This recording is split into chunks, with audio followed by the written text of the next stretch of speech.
مستشرقین اور انکار حدیث کا فتنہ۔ مستشرقین کا اصل ٹارگٹ کیا ہے؟ ان کا اصل ہدف کیا ہے؟ مستشرقین نے حدیث پر نقد اور جرح اور حدیث پر تنقید کا سلسلہ کیوں شروع کیا ہے؟ یعنی یہ جو سوال ہے کہ مستشرقین اور انکار حدیث کا فتنہ، اگر اس موضوع کو اور اس مضمون کو اگر سمجھنا ہو تو مستشرقین کا اصل میدان ہے مسلمانوں کو اصلی اور حقیقی اسلام سے ہٹانا، کہ اسلام سے ہٹایا جائے اور کسی بناوٹی اور من پسند اسلام پر لیبل لگا کر اس سے متعارف کروایا جائے، من پسند اپنا مفروضی فرضی۔ یہ مستشرقین کا اصل ٹارگٹ ہے تاکہ حقیقی اسلام مٹ جائے۔ قرآن اور حدیث سے بیگانہ کرنا مستشرقین کا اصل ٹارگٹ ہے۔ یاد رکھیں، مسلمانوں کے براہ راست قرآن سے ہٹانا، یعنی مسلمانوں کو براہ راست قرآن سے ہٹانا ایک بڑی مشکل بات ہے۔ یہ آسان نہیں ہے کہ براہ راست مسلمانوں کو کافر کر دیا جائے، اسلام سے ہٹا دیا جائے۔ تو لہٰذا یہ مستشرقین کا اصل جو ٹارگٹ ہے وہ ہے اسلام سے ہٹانا۔ اب انہوں نے سوچا کہ براہ راست تو مسلمانوں کو کفر کی دعوت نہیں دی جا سکتی، اسلام سے ہٹایا نہیں جا سکتا، تو انہوں نے نئے اسلام کو متعارف کروانے کے لیے دو اسلام، انہوں نے کہا ایک اسلام یہ ہے، دو اسلام۔ لہٰذا غلام جیلانی برق نے سب سے پہلے دو اسلام، اس نے پھر دو قرآن، انکار حدیث کے فتنے کے لیے اس کو یہ راستہ نظر آیا، دو قرآن دو اسلام۔ یہ غلام جیلانی برق یہ بھی پہلے منکر حدیث تھا، بعد میں پھر انکار حدیث کے فتنے سے اس نے توبہ کی۔ آخری زمانے میں اس کی کتاب ہے، آخری زمانے کی ایک آخری کتاب، اس نے پھر رجوع کیا۔ اس کی دو اسلام اور دو قرآن، ان دونوں کتابوں کا جواب قاری محمد طیب صاحب نے بھی دیا اور بھی کئی لوگوں نے دیا۔ لہٰذا نئے اسلام کے لیے راہ ہموار کرنے کے لیے طلوع اسلام، یہ غلام پرویز کا آرگن پرچہ طلوع اسلام یہ شروع ہوا۔ لہٰذا نئے اسلام کی راہ ہموار کرنے کے لیے پرانے اور حقیقی اسلام سے ہٹانے کے لیے، نئی روشنی میں لانے کے لیے فہم حدیث کے نام کے نت نئے فتنے، نت نئی راہیں تلاش کی گئی، یہاں تک کہ امت کبھی قرآن حکیم کے مفہوم پر مطمئن نہ ہو سکی اور متحد نہ رہ سکی۔ جب انہوں نے نئے چیزیں، نئے رکھنے اندازی انہوں نے جب کی، تو اب یہاں ایک بات یاد رکھ لیں کہ انگریز سامراج، اس کے دور میں سر سید نے ایک نئی تفسیر لکھی، سر سید نے نئی تفسیر لکھی، اس نے بھی نئے اسلام کی دعوت دی، اور سر سید کے جال میں جو لوگ پھنسے ان دنوں ان کو نیچری کہا جاتا تھا۔ کیا کہا جاتا تھا؟ نیچری، نیچر پرست، یعنی فطرت پرست۔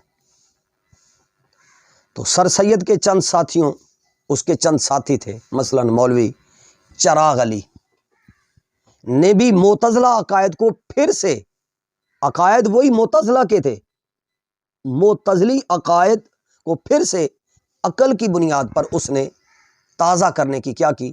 کوشش کی۔ لہٰذا یہ اس کی کوشش نئی نسل کے، وہ جو اس وقت انگریز سے جو لوگ متاثر تھے،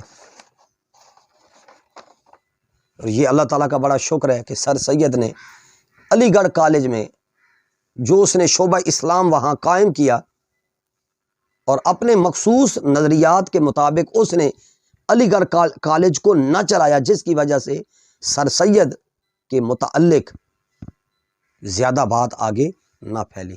اس نے کہا کہ جمہور مسلمانوں کے مطابق یہ شعبہ اسلامیات کا علی گڑھ میں رکھا جائے۔ اس نے اپنے عقائد نظریات کو وہاں مسلط نہ کیا۔ اس نے کہا کہ میرے عقائد اور نظریات کے مطابق علی گڑھ کالج کے اندر شعبہ اسلامیات کا ہونا ضروری نہیں ہے۔ اس وجہ سے سر سید کے خلاف زیادہ تحریک جو ہے نہ وہ اٹھائی گئی۔ لہٰذا سر سید کے ذریعے معتزلہ عقائد نظریات افکار نظریات کو پھر سے مسلمانوں میں ابھارا گیا، ایک بات۔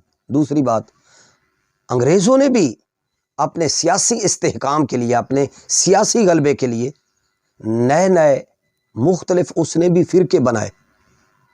جب وہ مسلمانوں پر بالجبر قابض ہوا بر صغیر پاک و ہند پر، تو اس نے جو نئے فرقے بنائے، ان نئے فرقوں کا جو تیشہ مشق تھا اور تختہ مشق تھا وہ بھی ذخیرہ حدیث تھا۔ جتنے بھی عقائد اور نظریات میں انحراف کی راہیں آئی ہیں، ان تمام کا تختہ مشق حدیث رہی ہے۔ حدیث ہی کے باب پر انہوں نے نئے نئے عقائد نظریات گمراہ کن نظریات کو اسلام کے لیبل لگا کر انہوں نے اسلام کے اندر داخل کرنے کی کوشش کی۔ عجیب و غریب اگر آپ مختلف فرق کی تاریخ اٹھائیں، جبریہ کی، قدریہ کی، معتزلہ کی، مرجیہ کی، جہمیہ کی، کرامیہ کی، خارجیہ کی، رافضیہ کی، ناسبیہ کی، تو ان تمام یہ فرق باطلہ کے اگر آپ لٹریچر کو، افکار اور نظریات کو اگر آپ پڑھیں گے تو انہوں نے جتنے بھی عقائد برے ایک دوسرے کے متعلق، اپنی شخصیات کے بارے میں غلو پر مبنی احادیث کو گھڑا مختلف لوگوں نے۔ تو جب ان کا بندہ لٹریچر پڑھتا ہے تو ایک عجیب دوراہے پر بندہ اپنے آپ کو پاتا ہے۔ کس کا یقین کیجئے، کس کا یقین نہ کیجئے، لائے ہیں بزم یار سے لوگ خبر الگ الگ۔ کسی نے فضائل اہل بیت میں ایسی روایات گھڑی، بعد نے فضائل معاویہ میں اس طرح کی روایات گھڑی کہ توڑ مار ہے کہ لٹریچر۔ میں نے آپ کو بتایا تھا کہ کل جابر بن جافی کے بارے میں آتا ہے کہ اس نے 30,000 حدیثوں کا ذخیرہ گڑھا۔ تو لہٰذا حکومت برطانیہ نے ان لوگوں کا ساتھ دیا، انگریزوں نے بھی ان لوگوں کا ساتھ دیا جو اپنے اپنے حلقوں میں نئے دین اور مذہب کی صدا بلند کر رہے تھے۔ جمہور مسلمانوں کا ساتھ وہ بھی انگریز بھی نہیں دیتا تھا۔ اسی یعنی دھارے پر علامہ عنایت اللہ مشرقی جو تحریک خاکسار کے بانی تھے، جو بیلچے والی تحریک، یہ خاکسار تحریک کے بانی تھے علامہ عنایت اللہ مشرقی، وہ بھی نئے افکار اور نظریات کے ساتھ منظر عام پر آئے۔ اسی طرح علامہ تمنا عمادی، مولانا اسلم جی راج پوری، اپنے اپنے وقت میں یہ بھی نئے نظریات کے دائی تھے، اور ان کا تختہ مشق بھی کیا تھا؟ حدیث۔ اسی طرح ان کے بعد مسٹر غلام احمد پرویز، ان کا حلقہ خیال پرویزی عقائد کے نام سے معروف ہے۔ یہ انگلینڈ میں، یورپ میں، امریکہ میں، مغربی ممالک میں پرویزیوں کا ایک بہت بڑا حلقہ ہے۔ اور اسی طرح دین بیزار جو لوگ ہیں، ان کے جو رجحانات اور میلانات کو انگیخت کرنے والا جو لٹریچر ہے وہ بھی پرویز کا، اس کی بڑی خطرناک قسم کی کتابیں، مفہوم القرآن، لغات القرآن، مطالب الفرقان،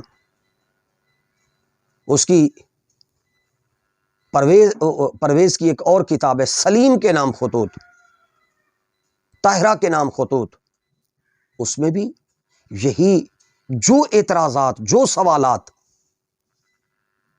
مستشرقین نے اٹھائے، انہی پر لیبل لگا کر عقل کی بنیاد پر پرویز نے بھی نوجوانوں کو، بہنوں کو، بیٹیوں کو وہ جو کلچرل چیزیں تھیں ان پر اکسایا کہ دیکھو مسلمان عورتوں کے بارے میں یہ خیال کرتے ہیں، یہ خیال رکھتے ہیں، بچیوں کو اکسایا، ماڈرن خواتین کو، بچوں کو اکسایا۔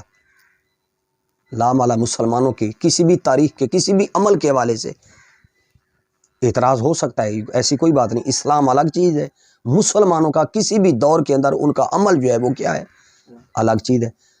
لہٰذا مسلمانوں کو اور اسلام کو ایک تو ہم ہرگز نہیں سمجھتے، تو لہٰذا پرویز نے قرآن کی بنیاد پر انکار حدیث کیا۔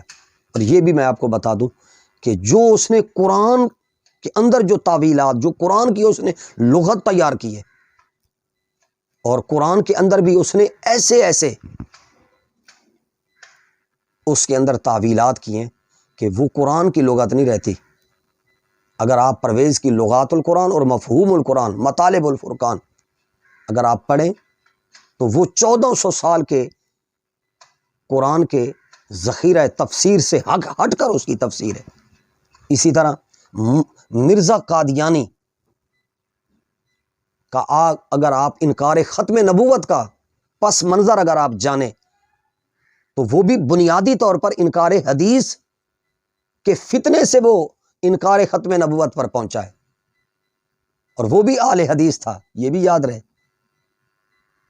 لہٰذا باطل فرقے جب بھی یعنی غیر مقلد تھا نا، جب جتنے بھی یہ سب لوگ غیر مقلد تھے، پہلے غیر مقلد ہوئے، تقلید سے بیزار ہوئے، اور پھر جب تقلید کا رجحان ترک کیا تو اس کے ساتھ ساتھ انہوں نے انکار حدیث کے فتنے میں، اور یہ انکار حدیث کا فتنہ اس کی بنیاد تو پرانی بھی تھی، اور پھر مستشرقین نے ایک نیا وار کیا تھا کہ ضعیف اور من گھڑت اور وضع شدہ جو حدیثیں تھیں ان کو بنیاد بنا کر صحیح حدیث اور حجیت حدیث کا بھی انکار کر ڈالا۔ تو باطل فرقے جب بھی حملہ آور ہوتے رہے، ان کا لیول، ان کا جو لیبل تھا، ان کی جو آواز تھی، ان کا جو سلوگن تھا، ان کا جو نعرہ تھا، وہ قرآن نعرہ، ان کا آواز ان کی اسلام کی تھی، اور رجوع الی القرآن کی تھی، قرآن کی بنیاد پر تھی۔ تو لہٰذا اس کے اندر ظاہر اور فتنہ پوشیدہ تھا۔ تو لہٰذا یہ بات ذہن میں رکھنے والی بات ہے کہ باطل جب بھی آیا ہے وہ روپ ہمیشہ حق کا دھار کے آیا ہے، وہ کبھی باطل اپنے آپ کو یہ نہیں کہتا۔ جتنے بھی مارکیٹ کے اندر لوگ جعلی باطل کام کرتے ہیں تو وہ ہمیشہ کسی نہ کسی بڑی کمپنی کا نام، لیبل، ملتی جلتی نام رکھیں گے تاکہ پتہ چلے کہ یہ کیا ہے، جاپانی چیز ہے۔ تو لہٰذا اس کے اندر ظاہر فتنہ پوشیدہ ہوتا ہے۔ جعلی لوگ جب بھی فتنہ پھیلاتے ہیں تو لیبل حق کا لگاتے ہیں، باطل کبھی بھی باطل نام پر نہیں آتا، ہمیشہ حق کا روپ دھار کر آتا ہے۔ جس طرح ابن زیاد کوفہ میں امامہ و دستار پہن کر آیا تھا تاکہ لوگوں کو پتہ چلے کہ میں امام علی مقام ہوں، تو حق اور باطل کی آمیزش ہی اصل فتنہ ہوتا ہے، اس کو سمجھنا یہی تلبیس، یعنی ولا تلبسوا الحق بالباطل، باطل کو حق سے نکال کر سمجھنا اور حق کو باطل سے الگ کرنا، یہ بہت بڑی اہم چیز ہے۔ تو لہٰذا انکار حدیث کے فتنے کو جدید دور میں پروموٹ کرنے والے کون ہیں؟ مستشرقین ہیں۔